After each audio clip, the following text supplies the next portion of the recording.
What's up, Bucs fans? Back here at it at Pirate Parlay on the Sick Podcast Network. I'm your host, JC Allen. We had a great podcast earlier this week with K-Dot and joining us. Definitely check that out if you haven't already.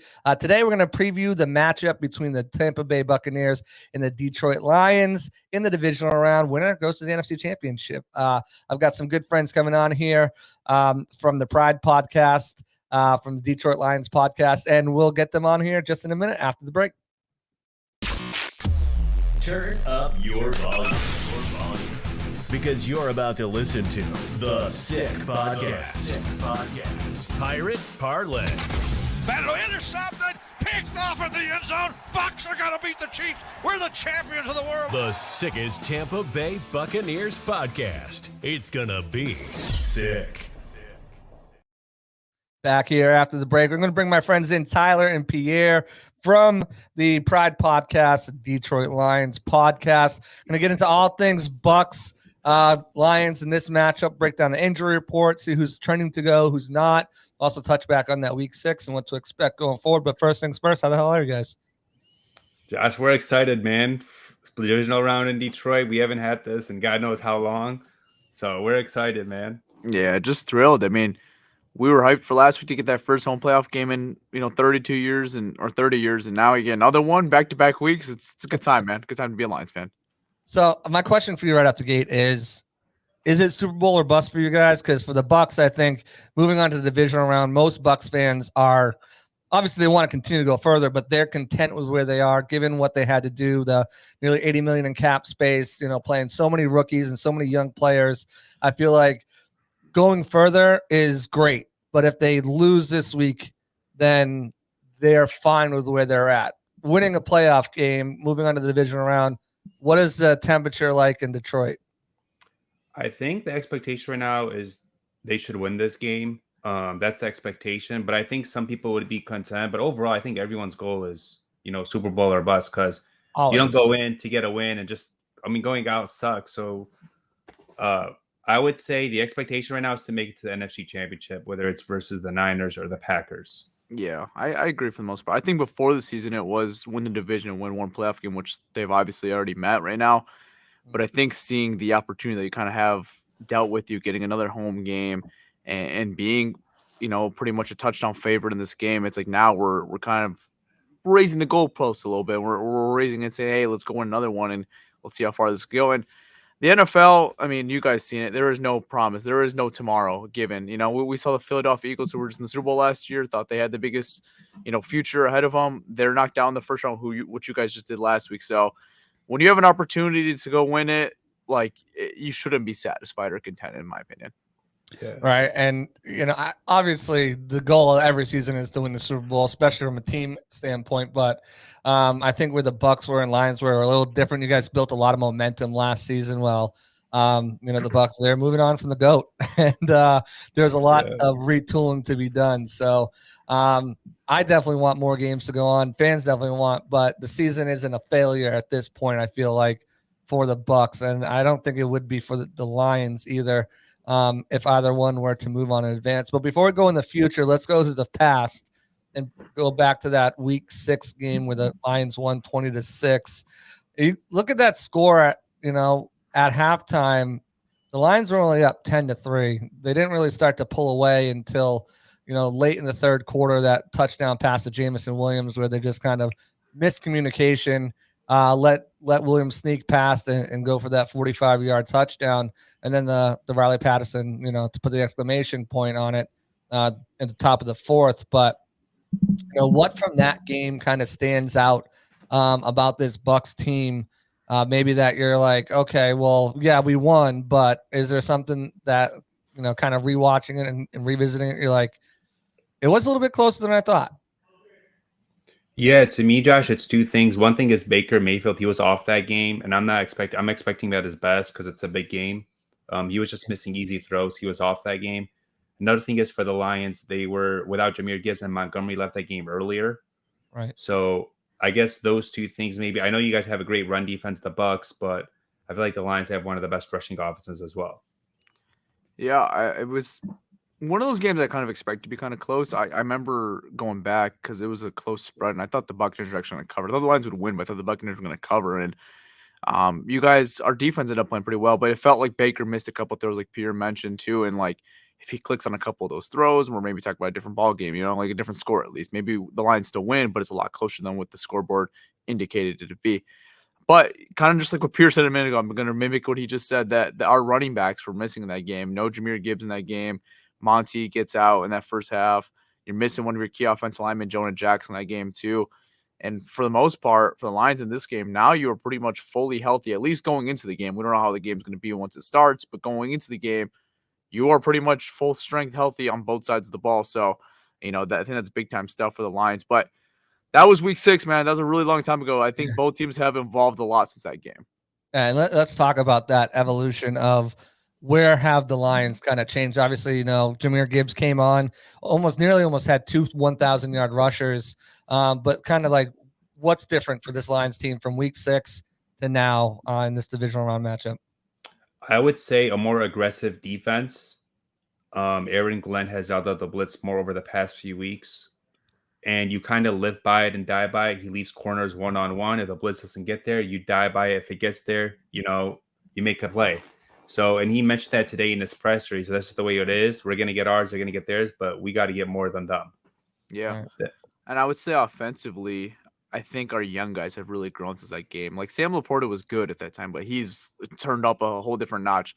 Jahmyr Gibbs really started to break out the week right after the Bucs game, and that's where he was kind of still looked like a rookie at that time. Now he's looking like a legitimate running back who's kind of been in the league for a minute now. He looks like a seasoned vet already.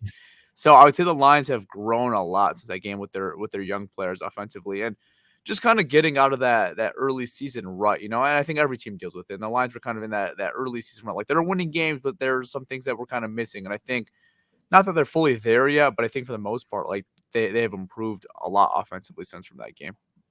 Right, and you mentioned, biggest thing was health, right? They're pretty much healthy going in. The Bucs can say the same. So let's get into this injury report here. On the Bucs side, Shaq Barrett, Yaya Diaby, edge rushers, both didn't participate Wednesday. Shaq didn't participate today. Yaya was limited, but I can say that both of these guys are going to play. This won't be out until after practice and tomorrow, where Bulls will officially declare. But Shaq and Yaya both will play in this week. The question mark here is Chase Edmonds, who is out with a toe Wednesday and Thursday's practice. Did not participate again. Not really sure where he's trending. There's a potential he could play. It's one of these games where, if you got a toe, but it's let's go kind of deal. Godwin didn't participate with a knee. He's been getting rest days, but limited participation today. And Baker's full go, ankles, ribs. He's full participation, on track to start this game. And he's got a little chip on his shoulder. We'll get into that after. But what's it look like over on the Detroit side? For the Lions side, it's pretty easy. I mean, the only guy who did not practice the last 2 days is Khalif Raymond, and he missed last week, so it looks like he'll probably miss another game. Everyone else was either a full participant, and Sam Laporta was limited on Thursday, but that makes sense with obviously the injury that he suffered week 18. He played, so I expect him to give it a go. And then also to note, the Lions activated James Houston off IR, who hasn't played since week 2, and they waived pass rusher Julian Acquar. So that's our whole injury report for the most part. What kind of impact can Houston make? That's what I was going to get into. Last year, he had 8 sacks in 7 games. So he is a quick pass rusher, speedy guy, not good against the run. He's more of a situational pass rusher on third downs, obvious passing situations. They drop him into coverage once in a while. Not the best at that either. He's still learning. But he's like a pure speed pad. He wins with speed. That's what he is. It's going to be interesting to see how he looks this Sunday, because obviously he hasn't played since week 2. So there obviously could be some rust, but something that he did last year, because he came out of nowhere on Thanksgiving, was just get to the quarterback. Like, he is nowhere near a perfect edge rusher, but as far as just getting to the quarterback, that he does a pretty damn good job of doing that. So I expect like third and mid, third and longs, like you could probably expect to see James Houston out there. Yeah. Right. And I talked about Baker, chip on his shoulder. Well, one of your players added to that last week, but it surfaced this week with the matchup locked in. Chauncey Gardner-Johnson, good old Chauncey, decided to wake the sleeping bear in Baker and say that Tampa team, they got a good wide receiving core. Mentioned Russell Gage, who hasn't played all season. and they'd be a great group if they had a good quarterback. I asked Baker about that the other day, and he pretty much said, well, he needs to watch some more film. Are you worried that Chauncey's running his mouth? Because, you see like Jahmyr Gibbs, he comes out with I have a huge respect for Vita Vea quote. Obviously Dan Campbell's been hugely dumped the praise hugely on this team. Baker, you guys, if the Lions on their YouTube, I shared it on my Twitter page, went through a full breakdown of Chris Godwin, Rashad White, Levante David, and how impactful those guys are. But Chauncey just can't seem to help it with his Bucs team starting back to his Saints days. That's the kind of player he is. We know that. I mean, this is playoff football. You kind of want a little trash, like going back and forth a little. I don't have a problem with it, honestly. It's CJ. That's just, if you know CJ, you've watched him. I mean, you're a Bucs guy. You know the Saints. It's who he is. He's going to run his mouth regardless. Yeah, I mean, he's just one of those players. It doesn't matter who we're playing, what week it is. It could be his mama. He's going to talk. That's just how CJ is, man. It doesn't shock me in the slightest. I mean, I could see where it could like irk off fans, where it kind of gives the other team some bulletin proof material for sure. Like Tampa Bay Buccaneers going to use that 100%. They're in their meetings and they're bulletin proof. Like I could see where that could irk off some people, but hey, man, you have an opportunity to be on the field now. Go show yourself. Go get interception now. Like if you're gonna do all this talking, you got to show it on the field. Because at least with the one thing with CJ, like he missed majority of the season. When he's talking, it's like, all right, come on, man. Like you're not even on the field. But now at least on the field. So now it's time for him to go prove it out there. If you're gonna talk, you got to go back it up now on the field on Sunday. Right, and definitely bulletin, because I was surprised that he mentioned Russell Gage when I asked Baker, because that was full part of the quote. I didn't mention that part, so he had seen that prior to, and maybe was prepped that it was coming, or just saw it on his own. But the reason I ask is because while the Lions have been pretty damn good when it comes to stopping teams from running the ball on them, second in the league, passing has been a completely different story. They've allowed an average of 247 yards, finished 27th in the regular season. And oh, by the way, Matt Stafford went off for 367 yards. So, to piss a guy off who had one of his best games and then come into here where it's going to be a crazy atmosphere, just what has been up with the Lions secondary, and what can we expect on Sunday of them coming up against the Bucs? So Cam Sutton has been dealing with a foot and toe injury. You can tell he doesn't look like the same player. He's just playing through it. And then at the nickel, they got Brian Branch, who's the best corner on the team, in my opinion. He's a stud. And then the other spot, it's kind of just who you got on the roster. There's Kendall Vildor. He's a tough player, good against the run, but he gets beat one-on-one. Like I said, that blitzing, he leaves guys one-on-one. If it hits, it's good. If it doesn't, you get burned. But one thing with the Lions defense is, if you looked at the game versus the Rams, the red zone defense was really good. They stopped the Rams, I believe, twice to 3 points instead of 6. So that was huge. And it's been really good over the last few weeks. So the Lions are hoping to build on that. Well, it's kind of like a bend but don't break. You give up the yards, but you don't give up the points, if that makes sense.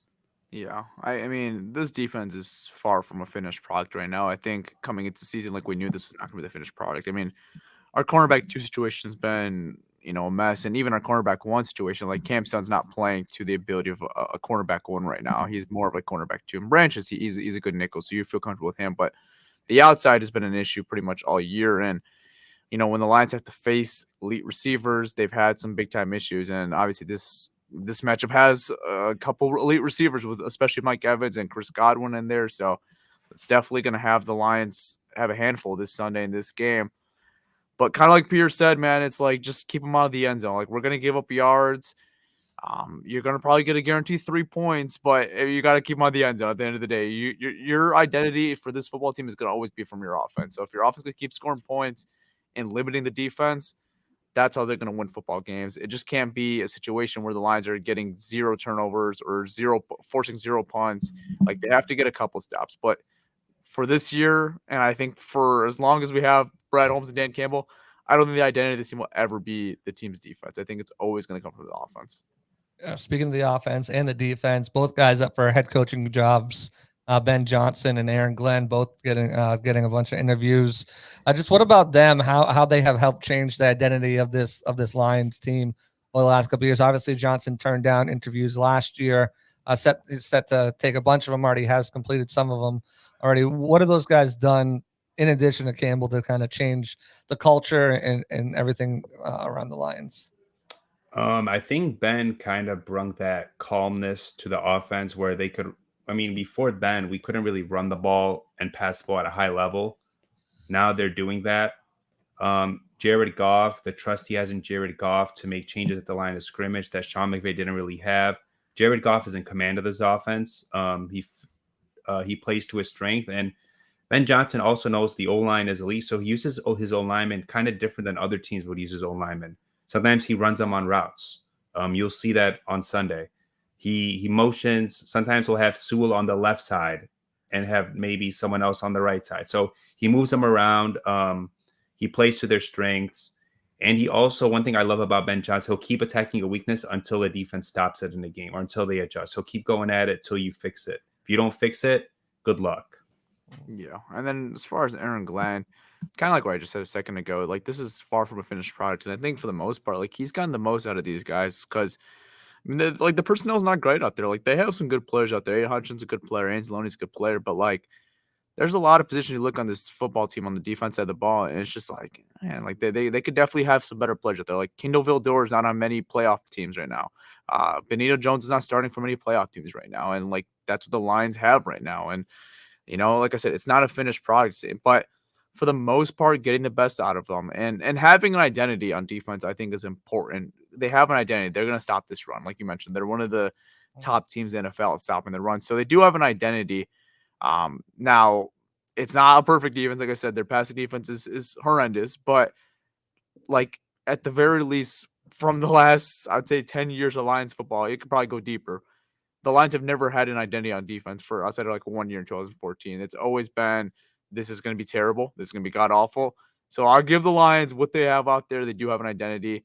And I think for the most part, Aaron Glenn is getting the most out of these guys. All right. Question for both of you guys right here. I want both of you guys to answer this. If the Lions are going to win, they have to do what on defense?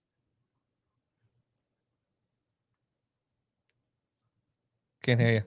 I would say it's red zone defense, limit, like don't allow them 6-3. Get your stops on third and long. The Lions have actually kind of struggled a little on third and long over the last couple of weeks, which is kind of surprising. They've given up big plays on third and long. So get your stops on third downs. And if you're in the red zone, limit them to 3 instead of 6. Yeah.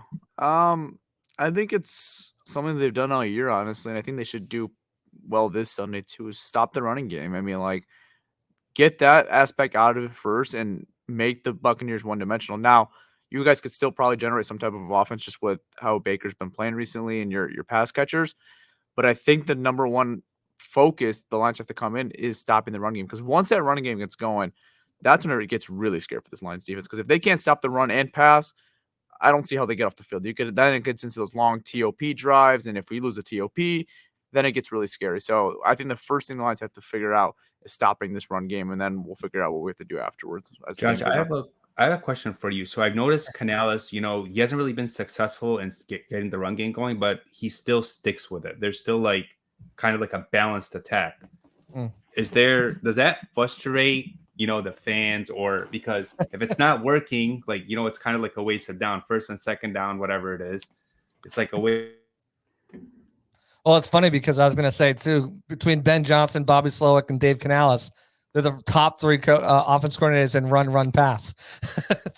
they live or die by it. So first things first, he wants to have that balance, establish a ground game. It's one of these things where I forget which game it was, but one of the games they won, the run game wasn't working in the first quarter. Run game wasn't really working in the second quarter. It wasn't really working in the third quarter, but he stuck with it. By the fourth quarter, boom. And it's just kind of wear these guys down, hammer these guys down. You can't really make yourself one-dimensional because you can't set up anything else in the passing game that he wants. So he's going to do it. Has it been frustrating at times? Yes. Why are you running? You're running on first down, you're getting 1 yard. Now you're running on second down, you get 1 yard, and now you're stuck in a 3rd and 8 situation, 3rd and 7 situation. Now you have to pass. They can pin their ears back and come after you. Luckily, the Bucs have had 2 of the best, one of the best tackle tandems in the league with Tristan Wirfs and Luke Gedeke. But Has it been frustrating at times? Yes. Do I understand the methodology of it? Do I understand what he's trying to do? Of course. But sometimes, it's just like you're shooting yourself in the foot, kind of wasting these downs. There's been a few bonehead play calls, and he'll own up to that. There was a fourth down, try to conversion on a pitch that just got demolished. I forget which team that was against, but there's been a few of them where you're like running on 2nd and 15, like what the hell are you doing? You get 3 yards on it. Now you're in 3rd and 13. So it's just like there's some times where you're like, you feel like you're banging your head against the wall, but more times than not, I think especially in the games that they've won, you've seen the results and why. So especially the last 6 weeks where everything's come along. I had Dave on the podcast earlier, and he said even in Seattle, this run scheme takes a minute. It took us half a season for everyone to understand what their assignments are, running backs, everything like that. It took a while to get that developed, and then once it did, it took off. So it's something that he's going to live or die by, being balanced. A little bit of directive comes from Bowles too. He really wants to have a more balanced run game. They won't confirm that, but after last year when Brady's driving back 60 times a game, he wants to have that balance. He wants to give that defense a breather, and it's all about chewing up clock too at the same time. Right. One more question. Mm-hmm. So I look at the Bucs offense and defense home versus away. So away, this is per ESPN. They're 26th in completion percentage. This is pass defense. 26 in yards per attempt and 29th in total QBR. What's the difference between the Bucs defense at home versus away? Why is it kind of like a tale of two halves? It's funny because I think the offense is the same way, but it's better. The offense is better on the road, and the defense is better at home. So I think they vibe up the crowd's energy for sure. But they're also the same kind of thing like the Lions are doing. They're bend but don't break. Their red zone defense is one of the best in the league. So you're at the point where when the opposing team gets down to like the 22, 23, you're like, come on, just get like 4 yards, please. Like get inside the red zone so the red zone defense can come out. But I think that's increased too. A lot of their latest games are home games too. So those numbers are skewed toward more the beginning of the season. But if you look at like their last, over the last 6 games, 4 of those have came at home. And they've really kind of turned it around. Part of that's healthy. Part of it is they're playing so many young guys that, and guys are injured. So people are in and out of the lineup that the communication wasn't there as well. So like now you've seen guys start to get healthy. The young guys are fully know and digest the system. I mean, they've got an undrafted guy playing starting nickel. They've got Kalijah Cansey starting rookie at defensive tackle. Yaya Diaby starting outside linebacker. Zion McCollum's a second-year player, just started at safety all last week, his first time starting at safety. So, like, they've got a lot of young pieces that are still learning the offense, learning their roles in the offense, and then injuries. So, I think you'll see a better performance this week. It's just that there are so many variables, I think, that you have to account for, too. But definitely, they feed off the crowd, too. Okay, that makes sense. So to my other point, so I asked you what the Lions, they're going to win, what they need to do on defense. What do the Lions need to do on offense if they're going to win this game? Run the football and don't turn it over. I would say that's it, honestly. And, exploit those young corners that you talked about, that nickel corner. I know he's having a good year, but Amon-Ra is a tough ask. And I know the linebackers are good, but covering Sam Laporta is also a tough ask, and Jahmyr Gibbs. So I feel like kind of exploit those matchups where you have an advantage and attack them that way. And then take your occasional shot if Bowles wants to blitz, maybe send Jamison Williams on a 9 or a post and attack them that way. Tell them, if you want to blitz us, we'll pick it up and we'll attack you. So kind of make the Bucs defense think a little. Yeah, I would say just stay aggressive all game, have the foot on the gas pedal all game. Because we saw that Lions last week, like those first 3 drives were very nice, man. 3 straight touchdown drives. And the second half, it was just like they couldn't really get much going. So it's just like staying aggressive all 4 quarters and staying true to the running game. I know you guys have a very, very good run defense, but I think with this Lions running game, like you have to get David Montgomery involved. You have to get Jahmyr Gibbs involved, especially with this offensive line play and how they've been playing recently. Like you have to stick true to the running game. But get all you guys involved, man. You have an elite pass catching, duo with Amon-Ra, and even Laporta's a little banged up, but Laporta's been great this year, so getting them involved still. So it's really just using all your pieces on offense, and if you could own the time possession, obviously keep the Bucs offense off the field for as long as possible. All right, let's flip this to the other side. Let me know where you think that these Bucs need to attack. So on offense, what do they need to? What do the Bucs need to do to win? What are the weaknesses, so to speak, on that defensive side? We kind of already touched on it, but if they're going to win this game, what do they need to do? Attack the outside corners, and when they're in zone, find those soft spots in zone. The Lions sometimes play like a soft zone shell. So, and Mike Evans has all these choice routes, so I'm sure they'll exploit that a little, but that's what I would say. Attack the outside corners in the zone and maybe try to get the run game going, but good luck with that. Yeah, it's cashing in the end zone too, like with your outside guys mainly, but cashing in the end zone, like not settling for 3 like too many times. If you settle for 3 1 or 2 times, okay. But like this is gonna come down one of those games I don't think you could settle for threes too much, because like the Lions offense is ready to score. They have one of the better red zone offenses. They've been clicking recently. So when the Bucs have an opportunity to score, like it has to be touchdowns for the most part. And I think it comes from what Pierre just mentioned, is getting the outside game involved because of how our outside cornerbacks have played recently. So Mike Evans, getting Chris Godwin involved, even Trey Palmer, he gave us some issues in that other game too. So yeah, getting all those guys involved against our corners, like that could be a favorable match for the Buccaneers.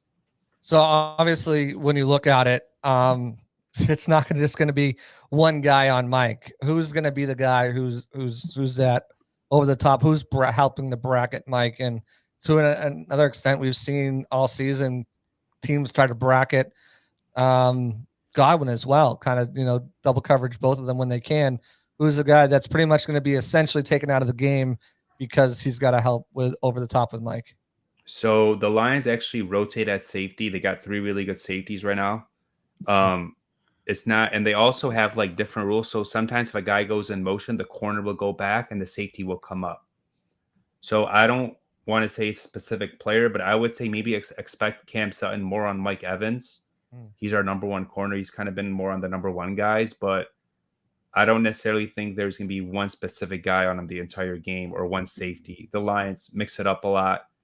Like their different rules. Like I said, what the Rams exploited last week is they had Kirby Joseph as a safety. They brung him in motion. Kirby came down, Cam went up at safety, and they attacked Kirby Joseph. So that's like what I said. You guys could attack those zones or whatever. All right. That's dangerous. Safety. Yeah. Kirby Joseph is a great player. Really liked him coming out of college, but you put him one-on-one against Mike. That's a dangerous matchup for the Lions to have. If the Bucs are going to win on defense, what do they have to do on defense? Turnovers. Cause turnovers, yeah. And stopping the run. I mean, I know you guys are really good against the run, but when the Lions run game isn't going, we've seen the Chargers game, their pass offense just went crazy, but we've seen other games where they've struggled as a whole on offense. So stopping the run and, red zone defense. Yeah, I pretty much same thing, but causing turnovers, like winning the turnover battle for sure is going to come big in this game. And I think there's 2 quarterbacks on both sides. Like they've been relatively clean this year, but they're like, they could have games where they could turn over the ball, both of them, Goff and Baker Mayfield. So sometimes you don't really know what to expect when you head into a game with both those guys. And, the Buccaneers defense is aggressive, man. Like they like to blitz a lot. So, that's going to be an interesting matchup for this Lions offense. And Jared Goff recently has played well against the blitz. So it's going to be interesting, man. It really is. Yeah, Jared Goff has 2 stories to the blitz. He's either very good or very bad. Like we've seen it both. Early on in the year it wasn't great. Last year he was phenomenal.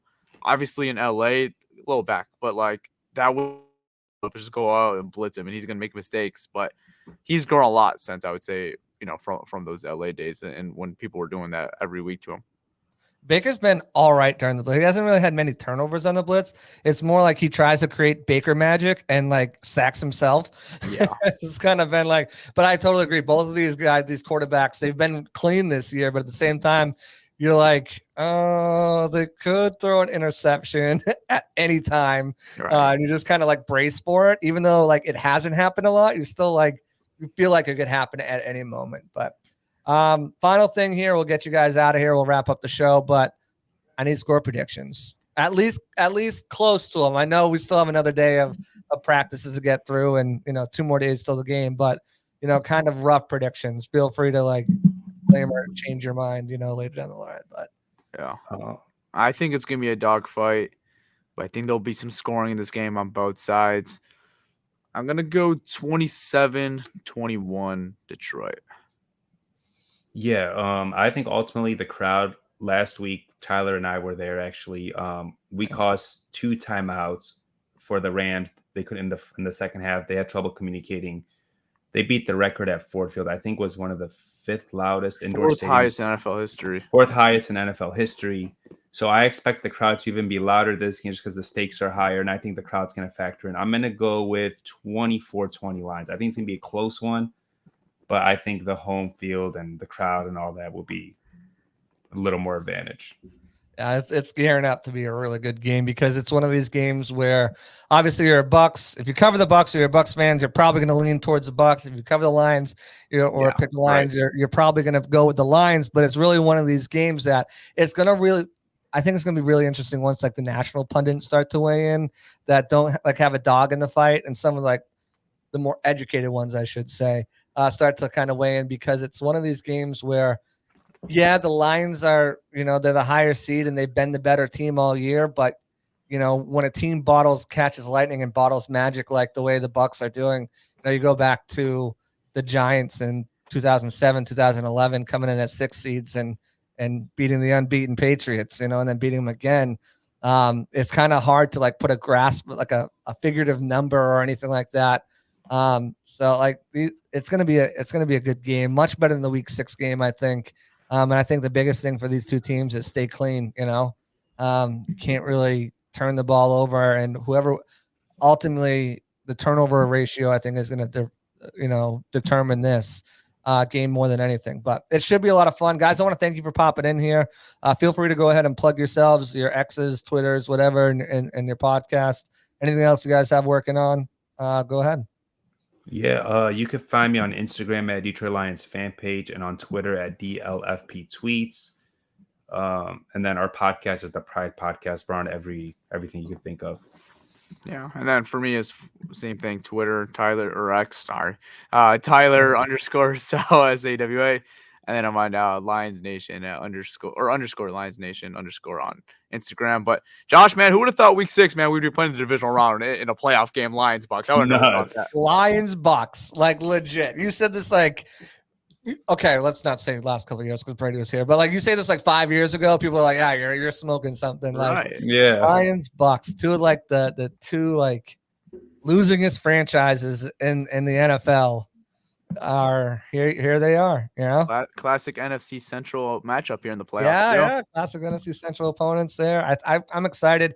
Listen, I got love for the Lions. Sam Laporta and Amon-Ra brought me to a championship this year. So, nice. If the Bucs are going to lose to anybody, and I hope continue to advance through, I wouldn't want it to be anybody else but the Lions this year. So, because I don't like the other team.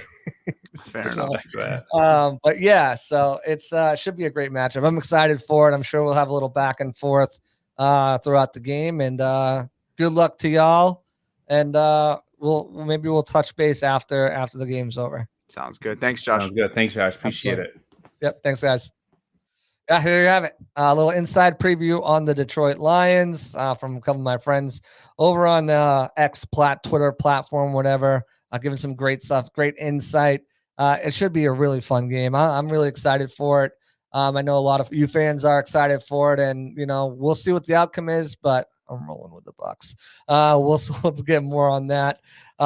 Definitely check out the other podcasts that we've had on here, Kate on earlier in the week, but so many other great podcasts this year. Shaq Barrett, Dave Canales, Rashad White, Luke Gedicke, Cody Moak, and I was just in the locker room today. I've got a couple more guests lined up as well for the off season. And if we continue to roll in, we're going to be continuing to get guests in here. So it's going to be nothing but up towards this. Plus draft time off season, we're still rocking and rolling here. So guys, want to thank you for coming here. You guys know you can follow me at JC Allen NFL on Twitter. All my work over at Bucs Game Day Sports Illustrated. Check that out. And that's going to do it for us here at Pirate Parlay on the Sick Podcast Network. Another episode done and out of the way. We're out of here. Peace. And that's a wrap. Hope you don't miss us too much until next time. Follow the Sick Podcast Pirate Parlay on YouTube, Facebook, Google Play, and Apple Podcasts.